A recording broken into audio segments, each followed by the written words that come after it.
Good afternoon, Emmy. Good afternoon, ma'am. Okay, Emmy, can you tell me about yourself? Yes, ma'am. I'm Amy P. Calubiran. I'm 33 years old and I'm single mom. Single mom. Okay, I have a few questions for you to answer, so let's start. Why do you want to work as a maid? Yes, ma'am. Why do you want to work as a maid?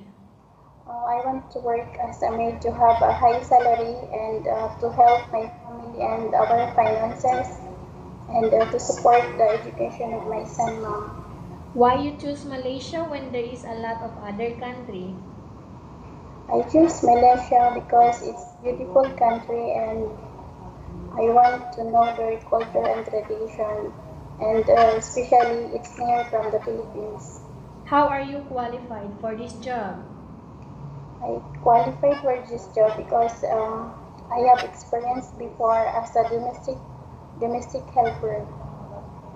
May I know what your educational level is? I'm high school graduate. What is your recent working experience? My recent work experience is a domestic helper From which country? in Saudi Arabia, ma'am. For how many years? I worked there in 3 years, ma'am. 3 years, okay. Do Yes, you have experience of taking care of babies? yes, ma'am. I have experience, ma'am. How about elderly? Yes, ma'am. I have two also experience. Do you have any other special skills? Yes, ma'am. Are you willing to learn new skills? Yes, ma'am. I want to learn Okay. new skill, ma'am. Are you willing to work with a family where the mother-in-law or any relatives stay together?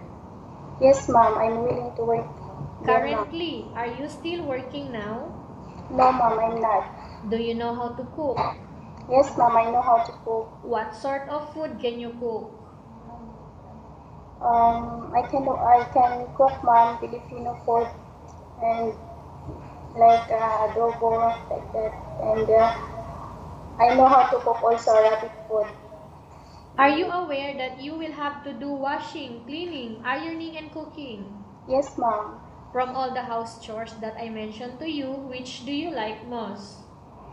I like the most is cleaning, laundry, and cooking, ma'am. Ironing. If ever you were selected to work in Malaysia, who will take care of your kids? My mother, ma'am. You are not allowed to use handphone during working hours. Yes, ma'am. You are only allowed to use handphone after you finish all the works and when going to bed. Yes, ma'am. You are strictly needed to surrender the handphone to your employer in the morning and your employer will return back to you once you're going to bed. Yes, ma'am. If ever your employer finds out that you're abusing of using your handphone and it's affected your work performance, your employer will confiscate your handphone and you are not allowed to hold it anymore. Yes, ma'am. Instead, your employer will allow you to call to your family 3 times in a month. You only allowed to bring normal phone and you are not allowed to bring smartphone. Are you Yes, agreed for the terms and condition? yes, ma'am. Are you agreed to the rules and regulation for the handphone? Yes, ma'am. How many years is the contract as you agreed and understands? 2 years, ma'am. Can you describe for me your ethics, your attitude? I'm kind, polite, and honest, mom. How can Like you a assure person. to us that you will work hard in Malaysia? I work hard in Malaysia because I want to help my family, and I'm really dedicated to my job. Can you promise not to use the telephone without the permission of your employer? Yes, mom. Can you promise not to put on makeup but to dress properly while work? Yes, mom. Can you promise not to invite friends and relatives without the consent of your employer? Yes, mom.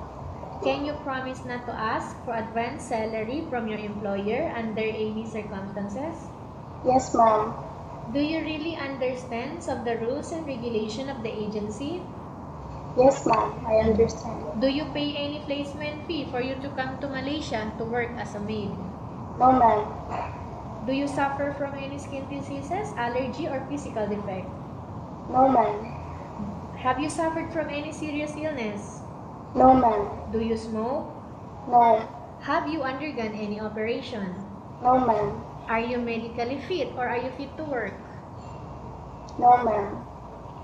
Are you medically fit or are you fit to work? I'm fit to work, ma'am. Are you in any medication right now? No, ma'am. Are you allergic with any food? No, ma'am.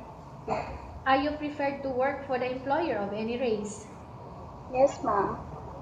Are you preferred to eat the type of food taken by your employer? Yes, ma'am. Are you afraid of being left alone in the house? No, ma'am. Are you afraid of dogs or other pets? No, ma'am. Can you promise to work according to instruction from your employer? Yes, ma'am. Do you have any immediate family working in Malaysia? No, ma'am. Okay, Emmy, we have finished our question section. Let's go to case study. I have a case study for you and I want you to answer me truthfully, okay? Yes, ma'am. Upon arrival in Malaysia within 6 months only, if ever any of your family members passed away, what will you do? I will continue my work, ma'am, until I finish my contract. Okay. The family members who passed away in the Philippines, what will you do? I just call them and then I will let them know that I can't go in Philippines, ma'am, because I need to finish my contract, ma'am. Okay. My work. Again, Emmy, tell us about yourself and why do you want to work in Malaysia as domestic helper? I'm Amy Calubiran. I'm 33 years old. I want to work in Malaysia to help my family, ma'am, and to support my education Okay, of my what do you son. want to tell to your employer who are watching your video right now? Ma'am, please choose me because I am kind, polite, and hardworking and industrious. Okay, thank you very much, Emmy. We will update to your agency if there is selection made by the employer. Yes, ma'am. Thank you, ma'am. Good afternoon.